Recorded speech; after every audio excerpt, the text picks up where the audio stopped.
My name is Richard Harrison, Director of Innovator International, and welcome to the session on the revised Innovator Founder Visa Q&A. I'd like to start with a quick apology for everyone that's been asking us for meetings over the last few weeks. We've been inundated with requests for meetings from immigration specialists, business plan writers, potential applicants, and we've not been able to take all of those meetings. We don't take very few, to be honest. So we've run this session today with a hope to provide you with an update on what's happening on the revised Innovator Founder Visa, how we're going to operate moving forward, and also to answer any questions that you may have. Again, can someone just give a thumbs up if they can hear me? I'm getting a few messages saying people can't hear. James, can you hear this okay? Fantastic. Thank you very much, all. Thank you very much. Let's fire away. Only a single slide on our background, because I'm sure most of you know what this scheme is already. Innovator International have been an endorsing body since 2019, and we've done around 400, well, actually over 400 endorsements to date. We are now one of the 3 private sector bodies chosen to continue delivering endorsements. And we've got a great team with extensive experience growing and supporting innovative businesses. A few of you may have been to our events. I'm not going to dwell on this because it's not about us today. But I'm sure a handful of people in the room were at our first ever client event at the Dragon's Den. That's what this image is, with Nick, Karen, and a lady called Rachel Elner, who's one of the first Dragons. And the image you'll see in the background to all of these slides is when we met with our community on the roof of the Shard in April last year. Fortunately, the weather was kind to us. Let's move on. So we set some house rules for this event because we actually had 140 people booked in. We've only got 85 in the room at the moment. We actually had 140 people booked in, so people will be joining through the session. So please do keep your microphones muted and be aware we are actually recording this for YouTube. This is more about you than it is about us, so please ask questions throughout the session via the chat box. All questions will be, I won't mention anyone's name, but please be aware if you send the question to all, people will see your name. So if you want your question to be totally anonymous, please make sure you just send the question to me, otherwise everyone will see it's from you. And I intend to answer every single question asked within my ability. So whilst we said this session will end at 12, if the questions go on, we will carry on until either the last person leaves the room or every single question has been answered. If you do need to leave, then again, we are recording this session for YouTube and we will send out the links afterwards. So 95% of the questions that we're asked are available in one of 3 common places. The first is our new application pack.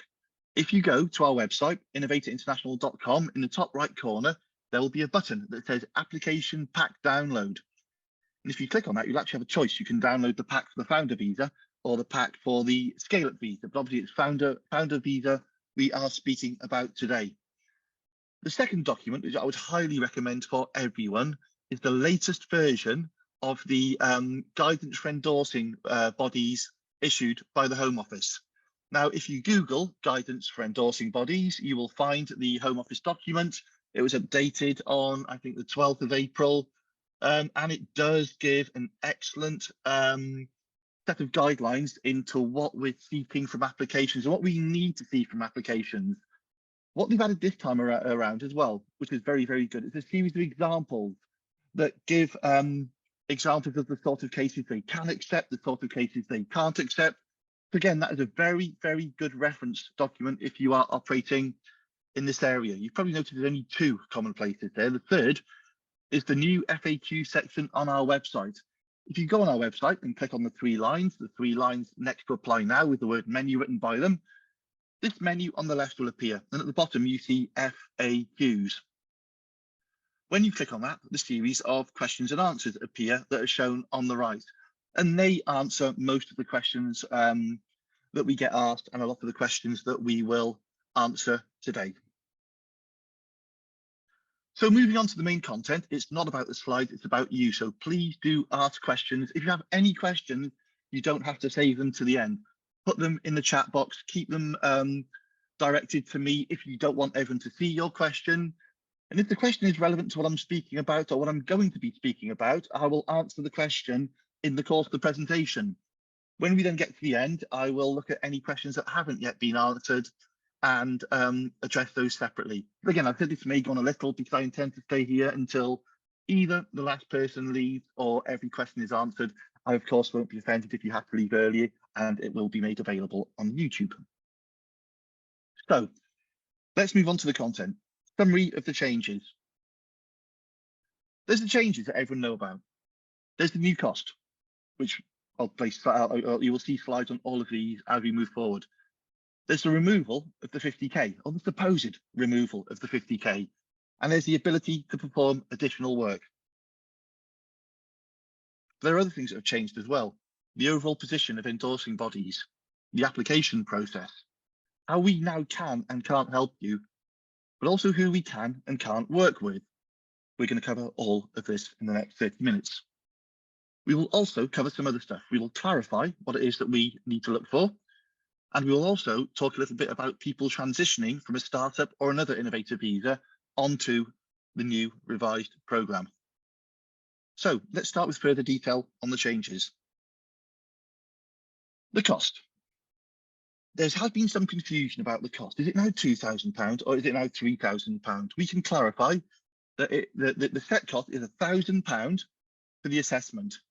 You only have to pay VAT on that if you are a resident in the UK. If you are in an area where VAT doesn't have to be paid, you don't have to pay VAT for the £1,000 assessment. You then have to pay £500 for each checkpoint meeting, 12 and 24 months. Now, different endorsing bodies take that payment in different ways. We take it as a single £1,000 payment 12 months after you receive your visa. So let's clarify that. £1,000, possibly plus VAT, prior to the assessment.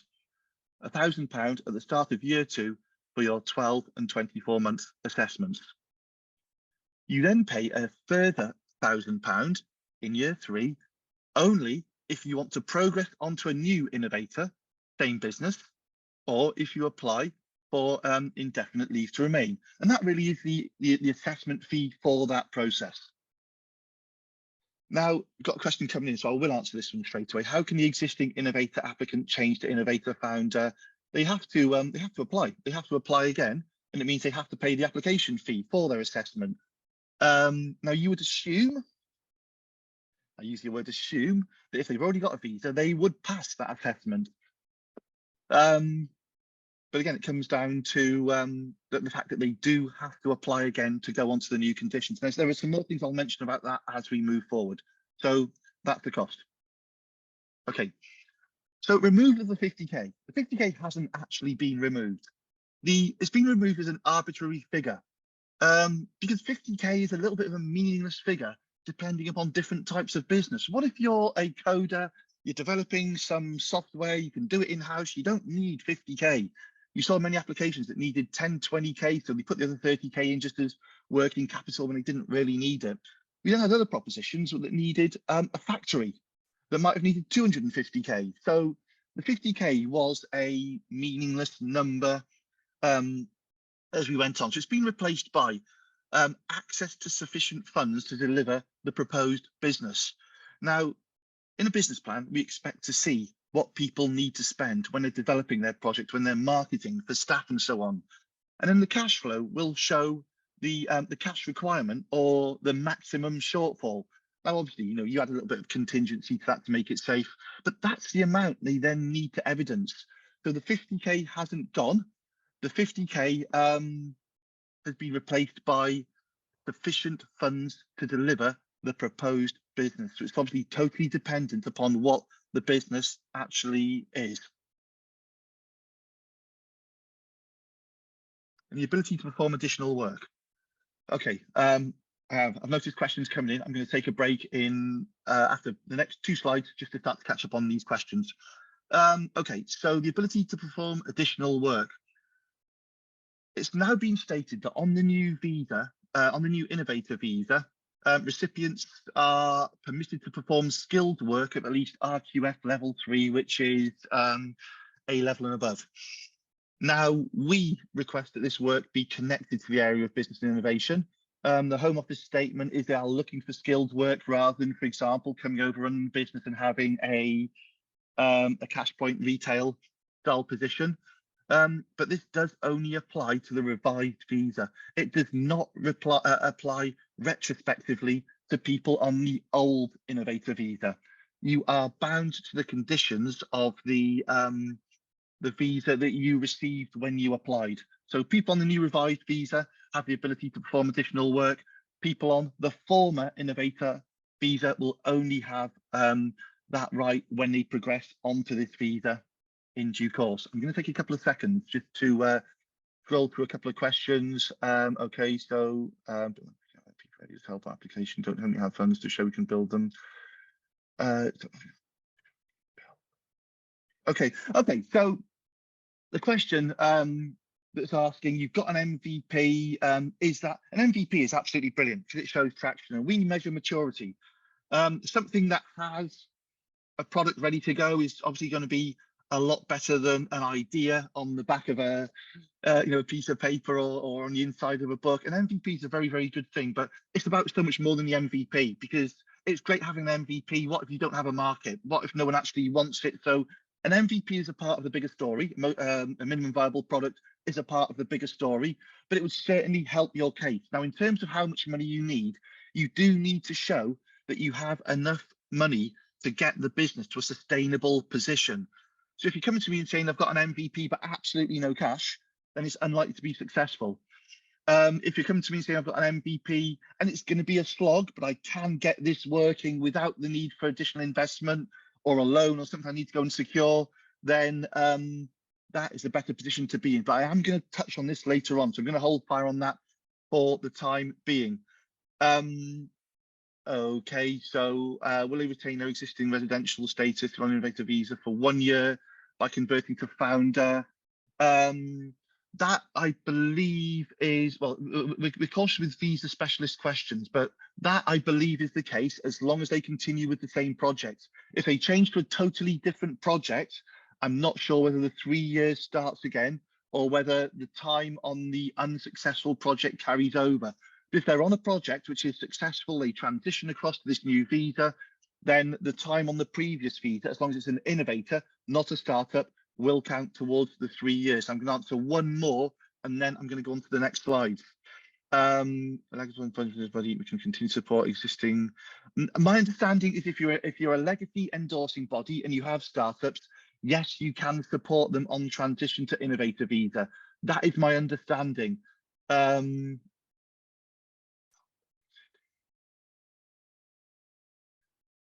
Yeah, absolutely. So the way we're going to work with legacy endorsing bodies,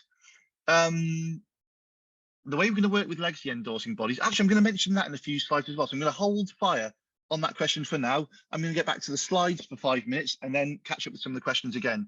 So the overall position of endorsing bodies, because this ties into the legacy things, is previously we had a lot of freedom to operate. This was good and bad because you had 65 private sector endorsing bodies, all of whom offered something quite different, all of whom had different charging models and so on, and different services provided to applicants. But it was confusing, it was complex for applicants to know who to go with.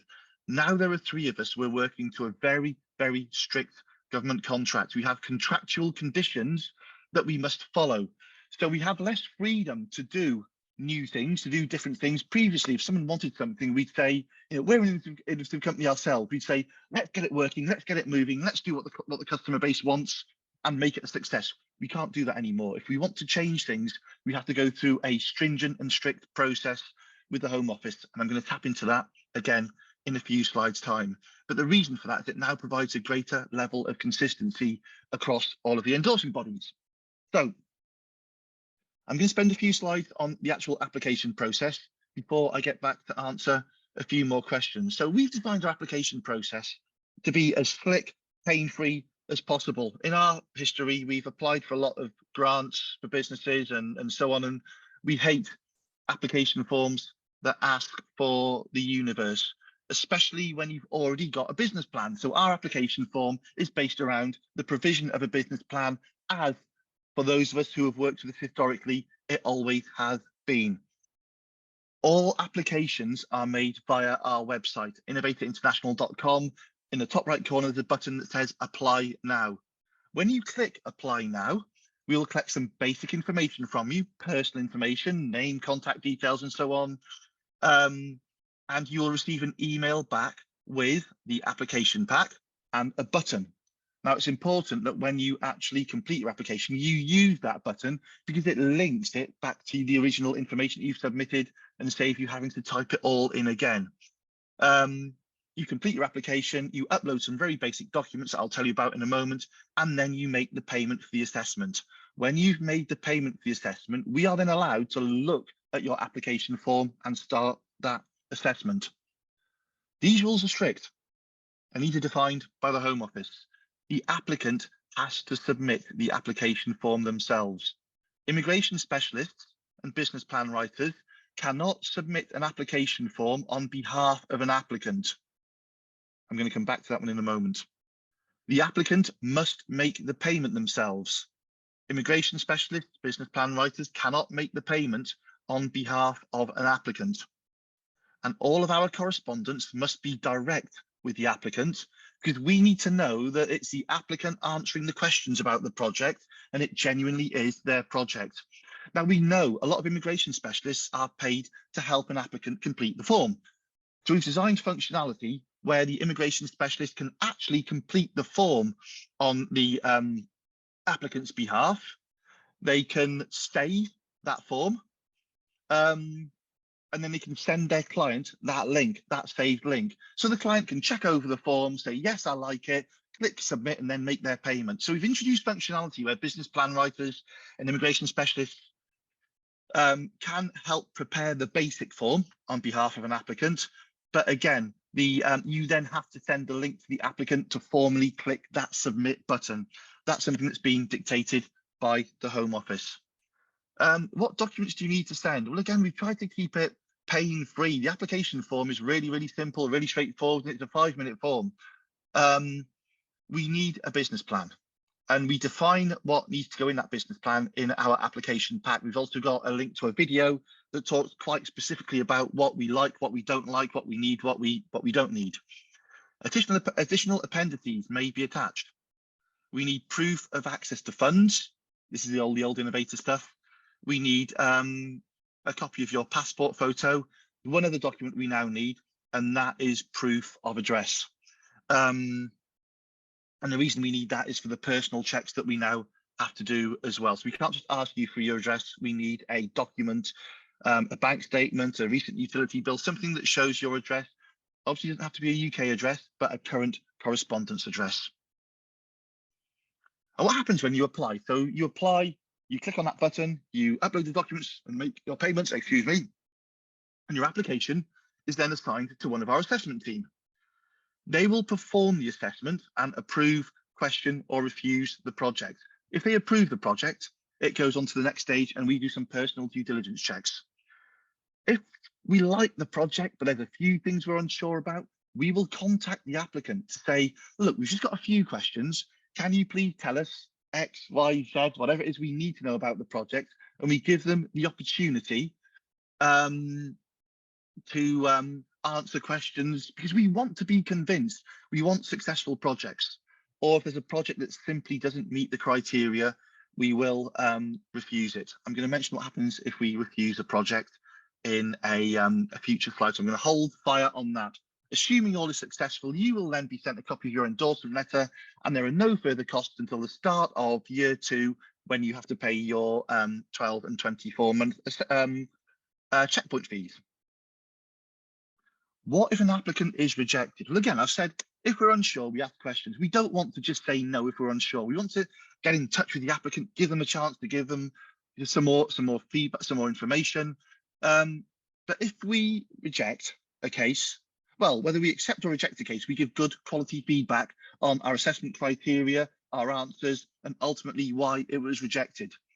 Every applicant will have a single chance to respond to that feedback and say, well, actually, because we often find that we're told something in a business plan, or let me rephrase that. We're not told something in a business plan. We've had great projects for businesses in the food sector And the business plan's been written by a third party who didn't tell us that they've actually run restaurants in their own country, so they have relevant experience. So we might have turned the project down. They've got back to us and said, well, actually, I've got a lot of experience that you haven't taken into consideration.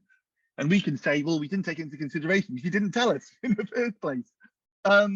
So everyone has a chance to get back to us, provide us with some additional information so we can get to a point where we can reconsider our decision to make sure that it was correct. If we still reject, they then have the right to make a formal appeal. If they make a formal appeal, the assessment will be given to a different assessor, and they will assess it with exactly the same information that was sent through, just to clarify the decision was right. Okay, I'm coming to an end. Let me just a couple more slides here, and then I'm going to go on to some questions. Okay, so the standard process takes 2 weeks. It may be longer if we require further information or an appeal, or a second application is involved.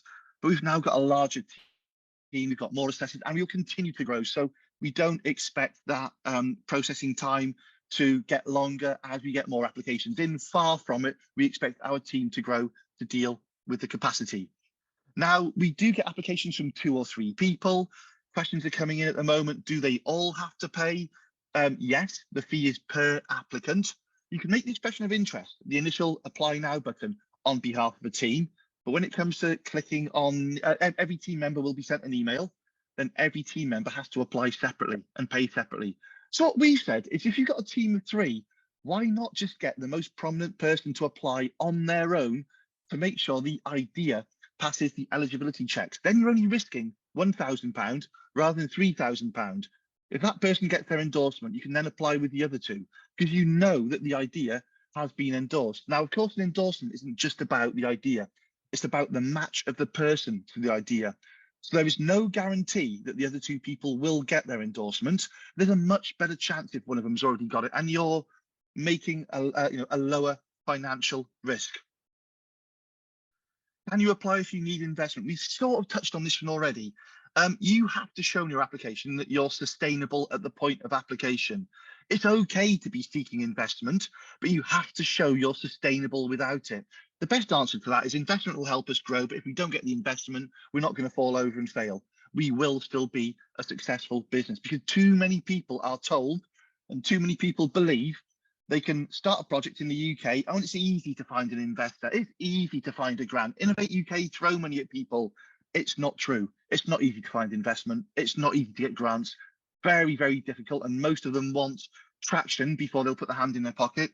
So we need to dispel that myth that it's easy to get money in the UK. I'm whipping through these quite quickly because I'm aware that we've got questions coming from. We've got a fair few more slides to go. Transition to revised program. We've had a few questions on this straight away. If you're on a startup or on Innovator, the old Innovator, and you want to transition to the new one, then the same sort of rules apply. You have to show progress against your original plan. We get people coming from a startup to an Innovator, and they say, I'm doing really well. I'm in my 2nd year. I'm coming to the end now, and I've generated 6K. It raises concern when you're in your 2nd year of business and you've only raised 6K. Typically, and I say typically here because every business is different. If you're at the end of the 2nd year and you're doing something approaching 50K, upwards of 25, then that's reasonable progress. If you've got 3, 4, 5K, then we've got to ask the question, why? Because you're developing a business here that should be looking at £500,000, £1 million turnover within 5 years. So why is the traction slow? There will be some very, very good reasons in some cases. Maybe it's been R&D intensive. Maybe there's been some regulatory requirements or something. But we do need to see good commercial traction. And I'm not saying I've built a website. What I'm saying here is sales, interest, development, and sales. So we want commercial traction. Show us your plan, but also tell us what you've achieved, and you go through the same application process. You click on apply via the website, you upload your documents, and then you're assigned to an assessor. So before I go on to changes to our support, I'm just going to scroll back very quickly, grab a quick drink as well. Okay, so I'm moving back up the questions. So we've mentioned legacy endorsing bodies. So the way we're going to work with legacy endorsing bodies are able to help people continue to develop propositions. The only thing they need to do is actually apply to us for the endorsement. We're happy to speak to legacy endorsing bodies and so on. We do a few already, but we can't have any defined relationship with them. I'll mention why on the next few slides. If a client gets their endorsement, they then have a freedom of choice of what they want to do. They may go back to the legacy endorsing body and say, I want your services. They may come to us and say they want our services, but that has to be the choice of the client. When we see an application, there must be no mandatory condition that they have to go back to the legacy endorsing body after. Equally, there's no mandatory condition that they need to have our services after. I'm going to touch on that in the next few slides. So I'm going to whip on to the next few questions. How do we define innovation? This is all in the application pack. We look, again, along the Home Office guidelines. It's not just about tech. It's not just about science, far from it. It's about something that's not currently available in the UK or something that's substantially different to that which is currently available in the UK. So we're talking about something that people can't easily get. And if you tell me, oh, this product's available in Sri Lanka, you can't get it in the UK. If I can get it via Amazon, I can get it in the UK. So we're looking at really the generation of new knowledge, something, it can be a process, it can be a service, it can be tech. So we're very, very open about a definition of innovation. Innovation is actually our bread and butter. It's our background, my 2 degrees in innovation. We're looking at something which is significantly different to what's currently available. And another answer here, we will cover transition. Graduate visa, yeah, as long as someone's eligible to transition onto a visa, we will manage that transition. And again, it's all done via the website. That's the most simple thing. I'm scrolling down the questions. We haven't got too many more to go through now. Start the business on a graduator visa route. Okay, so the graduator visa route is an interesting one, and it's challenging for us because we've had no involvement with the graduate route visa. So my understanding is people are permitted to start a business on that. My understanding is I don't know if you apply for a new business or the same business, but the application criteria is exactly the same. If you've been able to dip your toe in the water, get a little bit of traction, absolutely brilliant. That puts you in a stronger position when it comes to the application process. No longer visa. So I'm okay. So my understanding, again, we have had people whose startup visas have lapsed and they've gone on to Innovator Founder. Whether you're transitioning or whether you're a new applicant, it doesn't really make a difference because that evidence of funding, the need of evidence of funding is gone. So there should be, I should be repeating the question, sorry, because we've got people watching on YouTube later. If someone's had a startup visa and it's lapsed, there's no reason they can't apply direct for the revised Innovator. The process is exactly the same. We've got a question, can we clarify if visa holders have to pay an additional £1,000 to extend their visa? Yeah, so yes, they will. Whenever we have to assess something, that's what the £1,000 actually covers. So my understanding for someone extending, they would pay £1,000 for the first assessment, £1,000 to cover the two £500 checkpoints. Then at the end of year 3, they're effectively applying for a new visa. So they would have to pay £1,000 for that assessment. And that £1,000 really covers our time. We don't get paid a penny by the government or the Home Office. We are funded purely by these £1,000 and these £500 that come in. So yes, they do have to pay that again, and that's what covers our time in the assessment. And they will have to pay £500 again for 12 and 24-month checkpoint. They are paid the endorsing body. That is our bread and butter. We are not paid a penny by government as a part of this programme.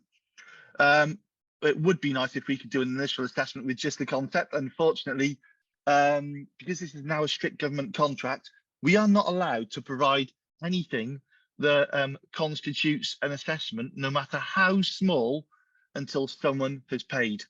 Now, as a commercial body, we are getting £1,000 for that whole process for assessment to the point of endorsement. So what we can't do now is get into an iterative process where we're giving lots of feedback and it's taking lots of time. It's simply not commercially viable, especially given, as we're now looking, 3 to 4 times the volume we were doing last year. So It would be great if we could give that advice. Unfortunately, we are simply not permitted to do so. With regards to access to funds other than the bank balance, you can provide evidence of a grant, you can provide evidence of funding in someone else's bank account or a company bank account. But in that case, we need a letter from the person who has authority for that bank account stating that they will make this sum of money, whatever it is, available to the applicant should they need it for the business. So we just need a reasonable amount of evidence. 4 more questions, then we'll move on. Bear with me a moment. How can we make an IT business a innovative business or successful business? That's down to the applicant. The applicant has to decide how they can make a suitable business. They have to research something that's not currently available in the UK, find something that's not currently available in the UK. But I'm going to go into this later. If an applicant doesn't have a suitable project for this route, then this is not the route for them. If you look at previous government statements, this route, I hate to say this because it's probably going to disappoint a number of the immigration advisors in the room. This route is not designed as a route for immigration. This route is designed to contribute to the UK economy. That was a statement from Priti Patel last year, specifically why this route exists. Now, I understand your role is to help these people get into the UK to start their business, but they have to be the right people with the right businesses. If they're not the right businesses, then they're not right for this scheme. So we can't help understand how to make a certain business successful. That's down to the applicant. So there's no live endorsement panel involved in the process. So we do have a panel, as we've always had a panel, but that panel is a behind closed doors Innovator International panel. There is an assessor who develops the assessment. They then take their decision for that assessment into a panel with directors from Innovator International, who will make a joint and consistent decision on whether the endorsement should be granted and what the next step should be. And if there's a challenge, that challenge stops with the directors of Innovator International, not the assessor. We will take responsibility for that. So we are involved in that process. If questions come out of that panel, we will take them back to the applicant and say, okay, we like what's happening, but we've got a few questions. Please do tell us. Please answer these questions, and we can work out where we go. We're almost done. I know we've got a load more questions coming in now. I'm going to do 2 or 3 more questions. I'll then get back onto to this. Okay, so I'll answer Matt's question. Richard, what processes do you have in place to gain feedback from the industry on how this is actually working? How you interface that back to Home Office? Okay, collect them formalised. Well, we do. So absolutely, we welcome feedback. We welcome feedback on this whole process. We do have quite a robust QA process, quality assurance process, as a part of our contract with the Home Office. And that involves us speaking to applicants to see how they found the process, how it's going. Was it slick? Was it easy? Was it effective? Was it efficient? But at any point, we welcome feedback from anyone and everyone. Yes, we will report back to the Home Office, but more importantly, we want to use it to make us better. We want to work with you to make this the perfect system. So yes, please do give us feedback on everything we do, because we welcome that. It's what makes us better. Last question before I go on to the next slides. Any charges for the appeal? No, that's all a part of the £1,000 assessment fee. If you decided to submit a new idea or a separate idea or another idea, that would be subject to a new charge. I'm going to breathe for a moment because everyone's ears probably need a rest as well. Changes to our support. Let's move on to the slides. How we can help. So previously, we gave all of our successful applicants a mentor, access to documents, webinars, our event, and so on. We are no longer able to provide any support on potential applications.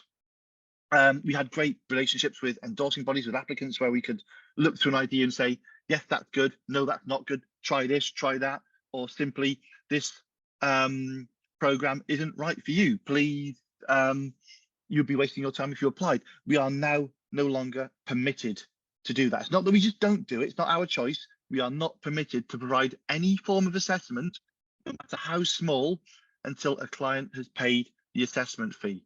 So we're not able to provide the extent of early stage support we once did. historically, we've given a lot of support. I mean, the other thing, to be honest, is we were able to do this because we had a certain fee structure that worked for us. Now we're getting a much, much, much lower fee, which is much, much, much better for the applicant, of course. But it means that anything extra, we have to find a way to fund that. That's our time. We need to find a way to finance it. So there are a few reasons why it's difficult for us to give all of that upfront help now. But everyone who gets an endorsement does get access to our online Insight community and app. We've got our own social media channel. We've got a series of webinars, some of which are available to the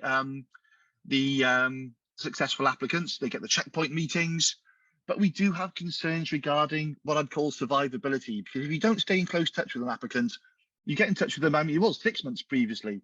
We get in touch with them after 6 months, and often they'd say, "This is harder than I thought. I'm really not sure what to do here. How do I do this? How do I do that?" So I do think there will be challenges for people who want the cheapest route, because they might get to 12 months and they think, wow, this is much harder than I thought, and I'm not going to hit 2 of those 7 ILR targets. That's why endorsement bodies now have added value services, as they're phrased by the Home Office. We also have a business planning course. So if you want to write your own business plan, you're not sure how, we've got a course that's just being approved by the Home Office now. We should have that out in the first week of May. And that will help you develop your own business plan. It won't turn a bad idea into a good plan. It's purely meant to help you articulate your plan in the best possible way. So we will have that coming out early May. In addition, we have an added value service called Insight Pro. Now, that's the service we provide. It's not mandatory. It used to be given to everyone. It's not mandatory anymore. And it helps you achieve your indefinite leave to remain. You have access to a personal mentor. You have full access to our community, our online events, a free ticket to our yearly event, wherever it may be, and full access to our app. And we charge £150 plus VAT per month for that, with a minimum 6-month contract. So if we get to a year and an applicant saying, "Do you know what, this is a lot harder than I thought, I'm failing," they can then choose to come onto the Insight Pro program. They don't have to be on that from the start. But that's something that we thought was very, very important. We wanted it to be affordable.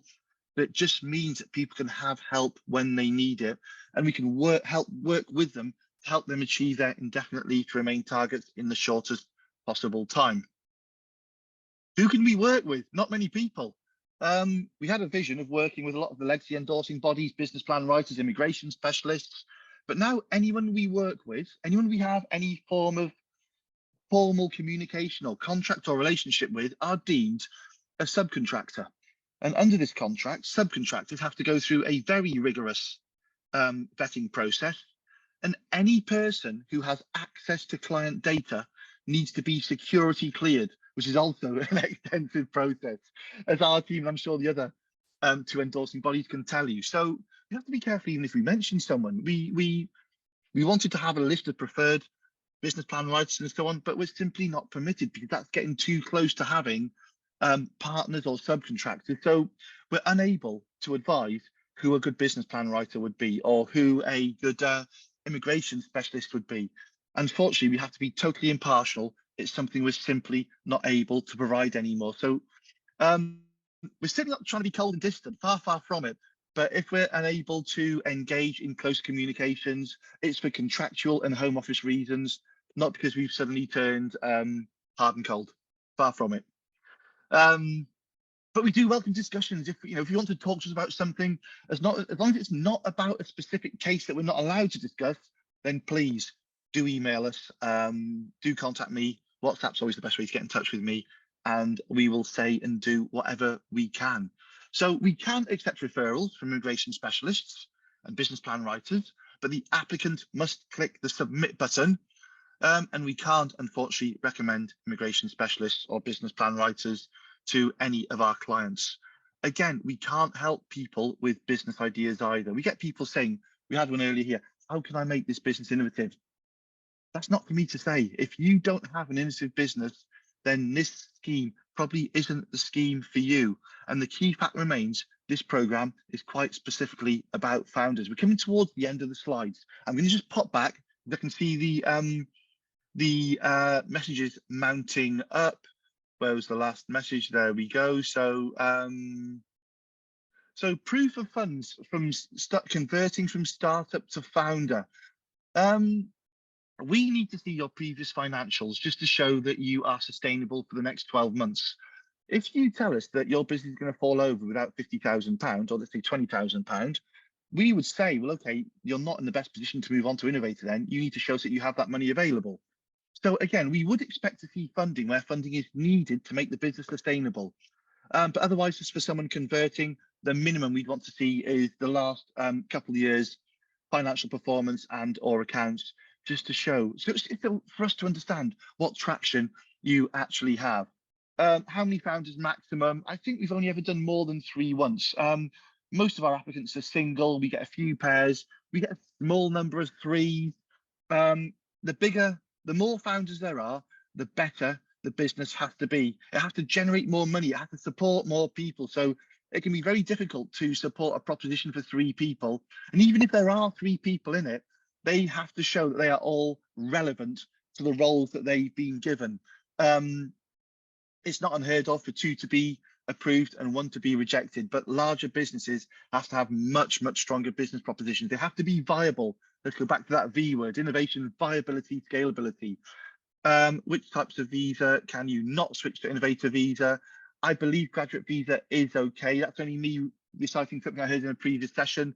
But again, I'm not a visa specialist, so I can't answer that question for you. Sorry, I can't answer specific visa application related questions. I don't have the knowledge and I'm not qualified to do so. Summaries on startup, having a startup that's currently a bit advanced in a journey. How much does the business plan differ from a pitch deck? Okay, so we're looking, we really need to see a business plan in some size, shape or form. But we do, I mean, a business plan is an articulation of someone's ideas. We do get sent, what I'd say is what some would call a pitch deck, but it contains the words and the information we want to see from a business plan. Probably a bit more wordy than a normal pitch deck, but not quite as wordy as a business plan. So, you know, we're cool with pitch decks, as long as they have enough information for us to make the decision. So download the application pack. The application pack tells you exactly what we're looking for and make sure you answer all of the questions. But especially, when someone mentioned a business plan video, we've given you a video on what to say, on what to look for. We don't need a video from you guys. Far, far from it. We don't ask for a video pitch. But in the application pack, there's a link to a video that tells you exactly what information we need to see and what we don't like to see as well. So again, I would recommend download that pack, have a look. Do we and other EBs have an assessment team with speciality in reviewing, assessing social enterprises that are often much smaller in terms of turnover? Far from, we don't, we've got knowledge and experience with social enterprise, but we don't have a specific social enterprise person. And I'm cautious about that because a social enterprise is a type of business. What's more important is what sector are they operating in? What service are they providing? So we would consider, okay, a social enterprise doesn't have, they're often much smaller in terms of turnover, but what you've got to ask yourself is, are they suitable for this route? Are they going to hit 2 of the 7 output targets per person, per applicant? Because 4 of the targets are based around employment. And okay, it's easy to say, well, you know, we're not going to have big turnover, but we're not going to employ, but we are going to employ people. How are you going to pay for them then? Employment, turnover, your other targets, they all sort of go hand in hand. So we don't have a specific dedicated social enterprise expert. But again, that comes down to what business are they in? They will have a service which aligns with the key sectors, and we will have a specialist in that sector. So they will understand how they fit the assessment criteria. That is the main thing, because social and community value are great things, but they're not settlement criteria, and we have to assess against settlement criteria here. Okay, legacy endorsing bodies can still issue letters for old innovative visa. That is my understanding. Absolutely, only for their own clients. So a legacy endorsing body couldn't issue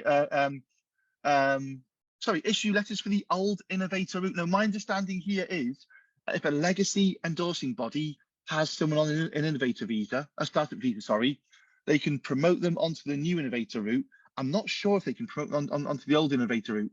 They might be able to. That's quite a good question. I'll need to get back to you on that one. Please email me separately about that question and I will find out and get back to you. After approving a business plan, does the applicant have any interview with the endorsing body?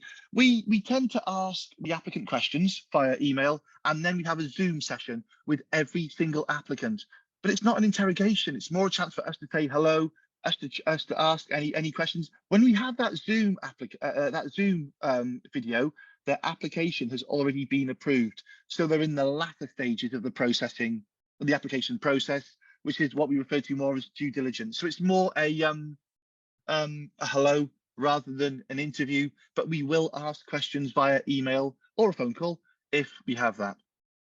Okay, so just moving down the questions as quickly as I can now.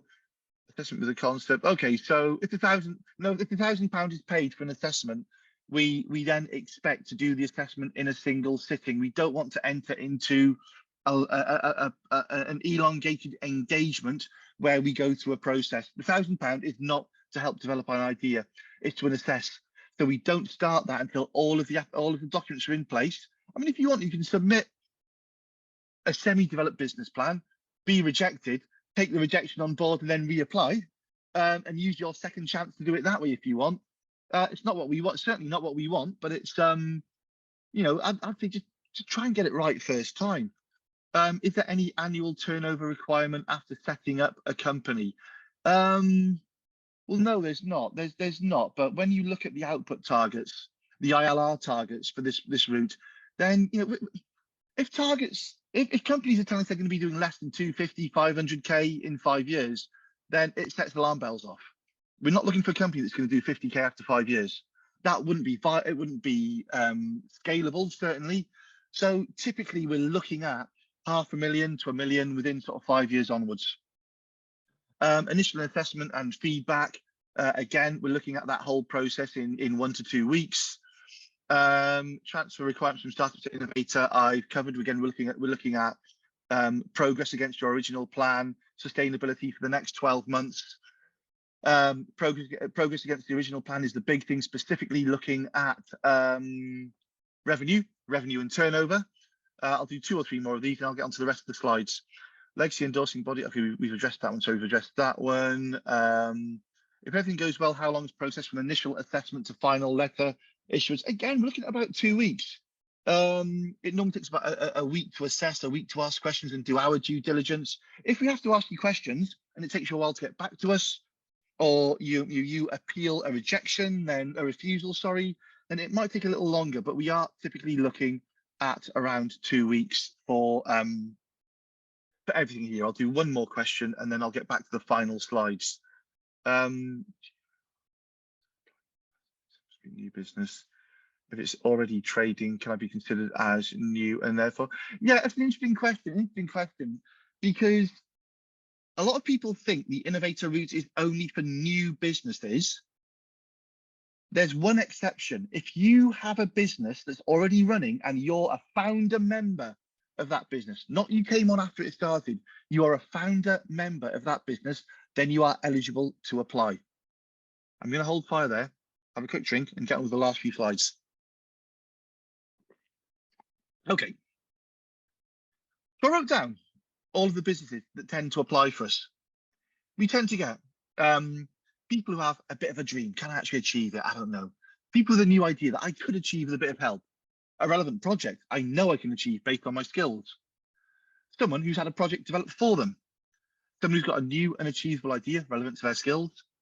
Someone who's bought an idea. Someone who's invested in an existing idea in the UK. And someone who has an idea and they think they can achieve it, but they're not quite sure, and so on. And I've drawn them out in this way because they fit on a graph absolutely perfectly. And that graph says how relevant is the idea to that person and what experience do they have. So at one end, you've got people who don't have a lot of relevance, don't have a lot of experience. They've gone to someone, they've purchased a business plan, an idea, and they clearly don't have the means or the skill to deliver that idea. It's probably not that innovative, probably not viable or scalable either in the UK. So that's one end of the scale. On the other end of the scale, you get someone who's vastly experienced. They've developed a relevant project based on their experience. They might have done something similar before. They know it works and they know they can achieve it based on their skills.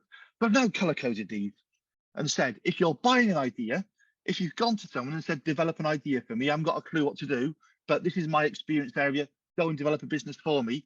Or you're investing in a UK project or a UK entrepreneur, this program is not for you. You are not seen to be a genuine founder who has developed their own business idea. It's okay to have someone help you with that idea, but this has to be your idea. So let's look on the other end of the scale. Someone without much experience, but they've pulled together a relevant business plan. That might be someone, a relatively new entrepreneur. It may be someone from a university who's not got great commercial experience, but got a good idea. I've got a bit of a dream. Can I actually achieve it? They're the applications we take into consideration. We look at it and say, is it relevant? Is it right? Can I do it? And make a decision. On the other end, you've got someone who's got a good bit of experience, but they may be looking to a new area. I've got an idea. Can I achieve it? I have got some experience. Again, we consider that. We really, really would put time into considering that. But the three that are the clear-cut cases, I've got some experience. I've got a very relevant case. I've got a new idea. I need a little bit of help, but I can achieve it. Fantastic. Someone who's got a lot of experience. Maybe they're moving into a new area. That's why the relevance is a bit lower. I've got a new and achievable idea, loosely relevant to my skills. I'm pretty sure I can make it happen. Great application. Then, of course, you've got the people who have a relevant project based on their skills. They know they can achieve it. And they're the absolute, the decision is very, very simple for those applicants. So again, we're not looking to people who buy ideas. We're not looking to people who have said, I work in HR, go and develop an idea for me. Because we know what we're going to get. We're going to get a recruitment website that uses AI to find the perfect applicants. But the person doesn't know much about AI. They don't know how they're going to use it. They can't develop it. Even in their project plan, they're telling you it's going to take a week to develop this whole fantastic AI system. It doesn't work. They don't have a viable proposition. And again, investment in a project is an absolute no here, unless they are genuinely a founding member of that project. And I mean intellectually a founding member, not financially a founding member. So if you do help people develop ideas, please ensure it's their idea you're developing and they fully understand anything you choose to help them with, because otherwise you're setting them up to fail. Morally, I couldn't live with that personally. I couldn't, so we are defining people's futures here. Please help them with their idea and don't offer to develop ideas from scratch for a client. It has to be their idea or they are not right for this program. We can never guarantee an endorsement. Believe it or not, we do get contacted by people saying, we'd love to work with you. Any chance you can make sure our clients get endorsements? No, absolutely not, because it's all down to the client's application. It has to be the client that applies with their idea, and they will get endorsement if they are right for this program, if their project is right, if they are right. And for that reason, we cannot and will not enter into any preferential arrangements. If you've got a client, if you're an immigration specialist, you've got a client and time is running out for them, then please do email us and say, this client's applied, there's a time frame, we need it in 7 days. And in extreme cases, we will turn it around for you in that time, assuming, we have all the information that we need. But the only preferential arrangements we can offer is when a client specifically needs something done in a quicker time frame. And again, pre-approved ideas are not permitted. We know a number of people have worked with pre-approved ideas where an idea can be given to a client. No such thing as a pre-approved idea, because the success of the idea is dependent upon the client. So you could have the best idea in the world. If you give it to the wrong person, they will turn it from a good idea into a failure. So an idea is always a marriage of, the successful endorsement is always a marriage of the idea and the person.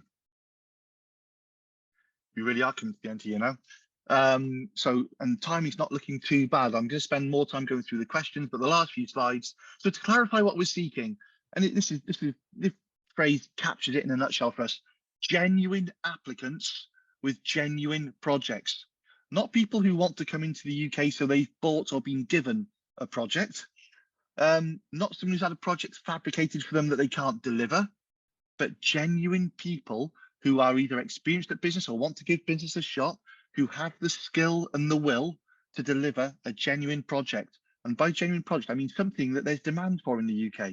I always say innovation is about 3 things: something new, someone who wants it, and someone who can sell it. If you can sell it, if you've got someone who wants it, you've got something new, then you're the right person for this sort of route. So clear: innovation, viability, scalability. a connection between the person and the project. And please do see our application pack and the Home Office guidance for EBs and our FAQs by the website that I've not added to this slide. So I'm now going to carry on strolling through the questions. Please do fire the questions in. If you need to leave, I appreciate it's coming to 12 o'clock now. Thank you very, very much for your time this morning. We do appreciate it. Contact me if you have any questions. We will be saving this onto the YouTube, as I've mentioned. I'll just pop on to the last slide that mentions our website, our application pack, and my email address. But I will now start to work through the rest of the questions. So if the funds are available in the form of assets, as long as you can turn that asset into money, then the bottom line is here, you need cash to run that business. So if you've got a building, if you've got a premises, you've got something that's worth money, we would want to see justification or an explanation on how you're going to turn that asset into money should you need it. Because you might not have told us you need £30,000 or £300,000 to develop this business. You then got to show us that you're going to sell that asset to get that cash to develop the business. So assets are acceptable, but there has to be a means to transfer that asset into the money you need to run the business. Okay, so yeah, absolutely. It's a legacy endorsing bodies. We love to work with you. We love you. No, you've got such experience in this area already. Carry on working your pipelines. Help people develop their business plans. Have a look at our documents to see what it is you need, and then they can just click submit. And if you've done a great job with them, I'm sure they'll want to come back to you afterwards for continued support. We welcome that. They will get our application pack that does say this is what we offer as well. We're not pushing that on them, far from it, because we want them to go where they're most comfortable. So yes, we will assess application forms on behalf of other endorsing bodies. The client has to submit it. And then if you want that client back at the end, absolutely fantastic, if that's their choice, but you can't make it mandatory to them. Okay, so can the access to funds be a confirmation? So if the confirmation letter is from a bank or from an official source, then yes, we can't just have a letter from someone that says, I've got £50,000, I've got no way of evidence in it. I'm using £50,000. I shouldn't give that figure because clearly that's not the arbitrary figure anymore. Any more information on the Innovator Business Angel? No, we don't have any information on that at the moment. We're waiting for that information from ourselves. We're hoping for it quite quickly. As soon as we get anything on the Innovator Business Angel route, then we will make you all aware and hopefully run a similar session as soon as we have that information. Okay, so healthcare surcharges, that's a visa application question and one I cannot answer. I'm unable to answer that question. How many rounds of questioning are we willing to go through if the assessment result is not accepted but not refused? Well, if we try and gather all of our questions into a single email. And I understand that questions may generate more questions, but normally after 2 or 3 emails, you get to a point where someone's either not answering the question, in which case we have to unfortunately refuse, or you get into a point where, we've got to a point where we're sufficiently confident that they've met the criteria. So, we are prepared to send a few emails or sometimes it's easier to pick up the phone, in all honesty, and that does happen.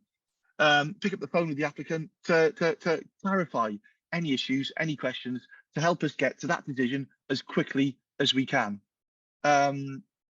Okay, so where can we get the upfront help before applying for an application? Can you speak to a university team?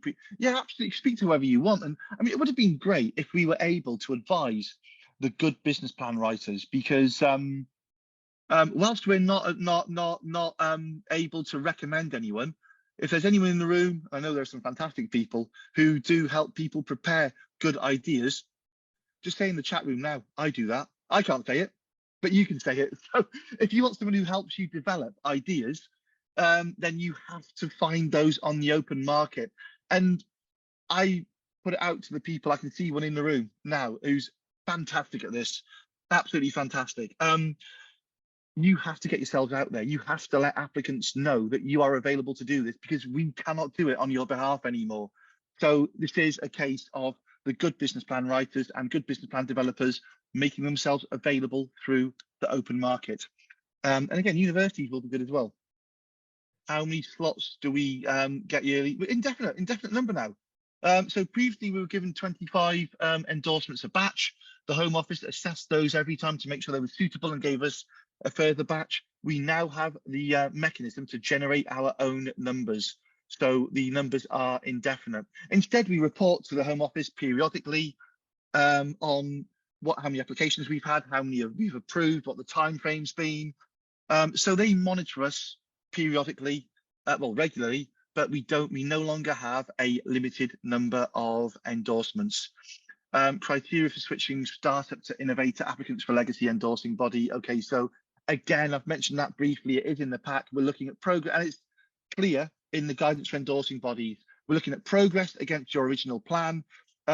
We want commercial traction, not just I've developed a website, and evidence that there is sufficient sustainability, ideally commercial traction, to keep the business operating for the next 12 months. But again, you also need to show continued innovation, viability, scalability. Innovation is often an issue. If you go on my LinkedIn account, search for the hashtag Innovator Visa Tips. I actually spoke about this yesterday, so hopefully that will give you some more information. Is Insight Pro option available to a client prior to application? It's not. There's no reason it couldn't be. Thanks to Raz for that question. It's something we only offer to people when they actually have their visa. James, if you could take a note of that, that's a conversation that we should have. We'd have to clear it with the Home Office, but that could be made available to people prior to application. The only thing is we can't engage with them. We can't be seen to be providing any advice prior to them paying for the application itself. So that may be an issue, but we will look into that. Okay, so assessment with a concept. Assessment with a concept with £1,000 and then prepare the business plan. No, so if you could email me about that question, I'm not quite sure what you're asking there. You need to have a business plan to make the application. I think that's probably going on my previous comment that may have been misunderstood. That's a bigger one. I mean, you're going to go back to that at the end, or if you can email me, we'll revisit that one separately. Okay, so we're moving down now. The point's about some evidence of market traction or sufficient funds.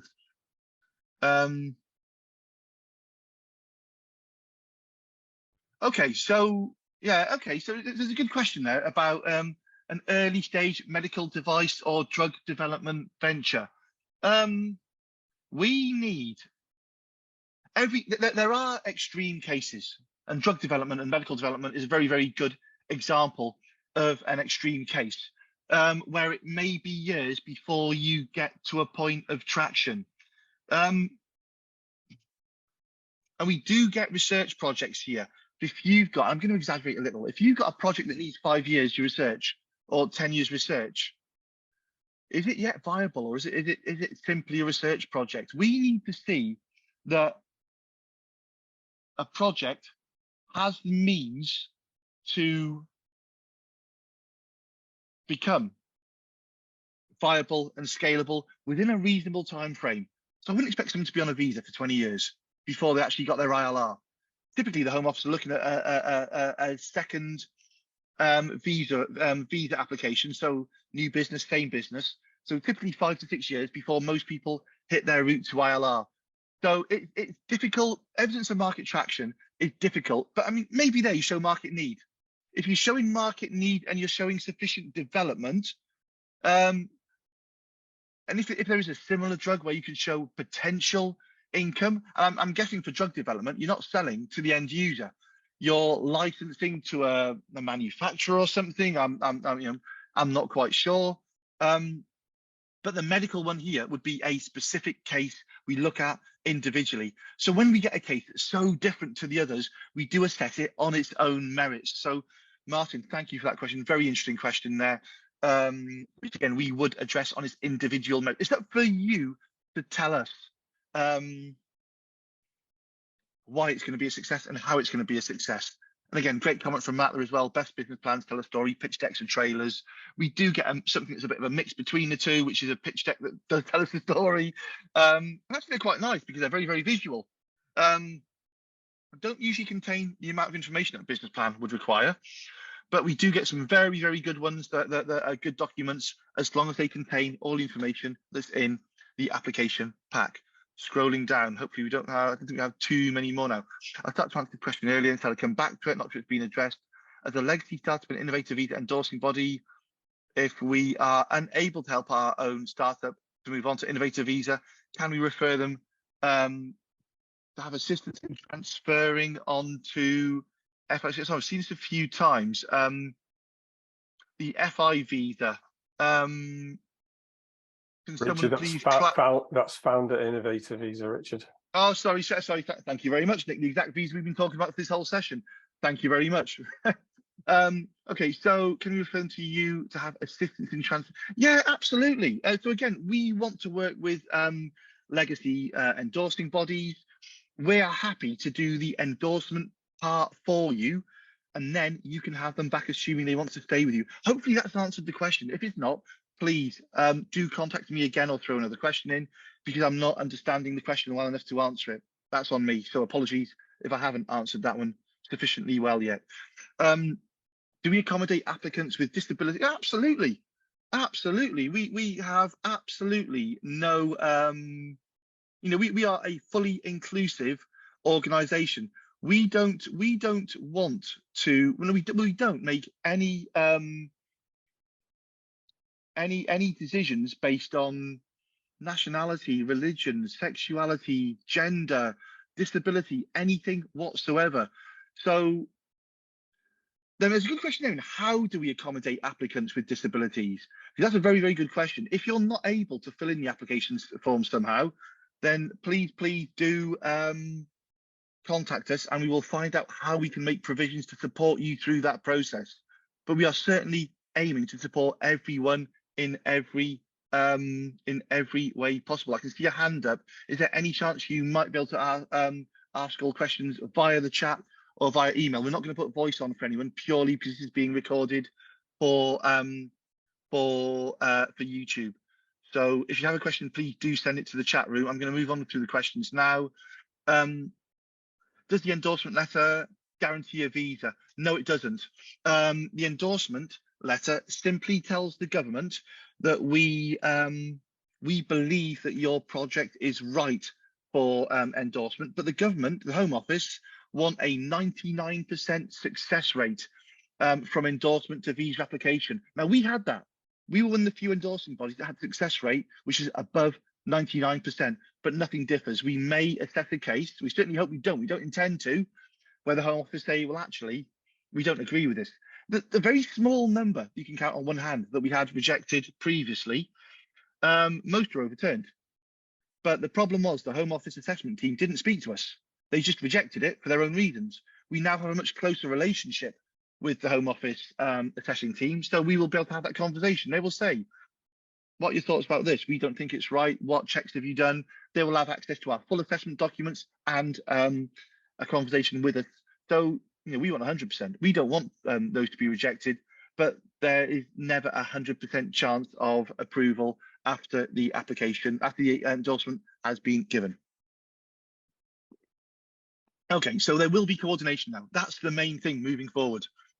Moving down, if a startup visa holder approaches you to give them the option of applying for legacy innovator visa endorsement through you, or do you automatically? No, so we can't. If a startup visa comes to us, we cannot apply. We cannot grant legacy innovator visa endorsements anymore, except for our own clients. But we're not proposing that for our own clients either. We are proposing everyone apply the innovator founder route, mainly because it gives you more choice. It's a much more financially viable route for you. It's significantly cheaper than the other former routes. So we are now processing everyone through the innovator founder route. A business has 3 founders, only one needs a visa. Will this penalise the applicant in the way in terms of assessing? No, absolutely not, because the ILR targets, if they've got 3 founders, only one needs a visa. They only need to hit one set of targets for that one person. They don't have to hit the targets for all 3 founders, only the people who have the visa who are applying for the ILR. So if you've got 3 founders, I would say in all honesty, it gives you a greater breadth of experience, and it probably puts you in a better position, not a worse one. I've had a direct question. I'm going to just read this myself first and then go on to what it's saying. Market research is a critical part of a business plan. Absolutely. Direct with consumers, not just internet based. So primary research, without with respect to calling market participants is good enough? Yeah, absolutely. Okay, so we're never going to ask for proof that you've actually spoken to clients, but you've got to tell us the story and you've got to show us that there's a market here. So ideally, we want you to have spoken to someone who will help clarify what your problem is, what the problem you're addressing is, not your problem, and will also provide some evidence that there is actually a market for this product. I would never recommend anyone start a business without doing some market research. And I mean consumer research. Otherwise, you go to market with a product that you can't sell and your business fails. So if you tell us you've done research and you tell us some of the feedback that you've got, then that's absolutely fantastic. That's absolutely fantastic. But that is all we really need. Okay, so I'm going to move on. If you start training on a graduate visa, can you progress onto Innovator founder route? My understanding is that you can, but I would recommend you clarify that with an innovation, a visa specialist. How many times can someone apply and be rejected through the Innovator founder route? As many as they want, but they have to pay £1,000 every time they apply. And the challenge we have is when someone applies with a second or a third business, the idea tends to get less relevant, and they're moving away from their skill sets. They start clutching at straws. So we would recommend, if someone was rejected twice, we'd highly question whether they would ever be accepted until they have something. I'd say go away, do some market research, make your business plan, make your proposition better, and then come back. But we're not looking for multiple applicants because people tend to have a small number of good ideas that are related to what they do. So get it right first time, I'd say, or even second time. But there is no strict limit on the number of times someone can apply. Okay, so can clients on an Innovator visa switch to the new route? My understanding is any client would have the right to switch to the new route if they wanted. However, they would have to pay for the assessment again. Financially, they'd be better off in the long run. But if someone goes onto the new route and doesn't have help, then they don't get the extensive support that they currently get from us. Because most of your clients will tell you, most of our clients will tell you, they get good support from us. They get the event, they get their mentor, they get all of this support. If they switch onto the new route, they don't get any of that unless they sign up to the Innovator Pro package, and then they're on an equivalent cost anyway. So it doesn't make a lot of sense to do that. Okay, I've got a long personal one here, so I'm just going to whip through these questions as quickly as I can. At what stage is the application fee payable prior to the point of application? So you make the application, you pay the fee, then do the assessment. If the application is successful, what will happen with the fees already paid to UKES?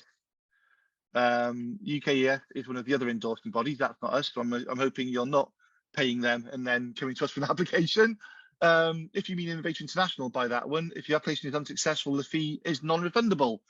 If the charges are non-refundable from the application's perspective, EB will keep making money from each applicant. Well, yeah, I mean, yeah, we do make money from an application, but you're paying for our time.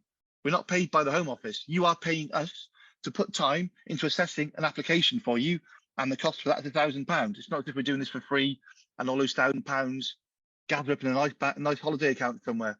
That is the fee that it costs to do the assessment. So yes, if you have to make more assessments, we have to put more time into it, and therefore we charge per assessment.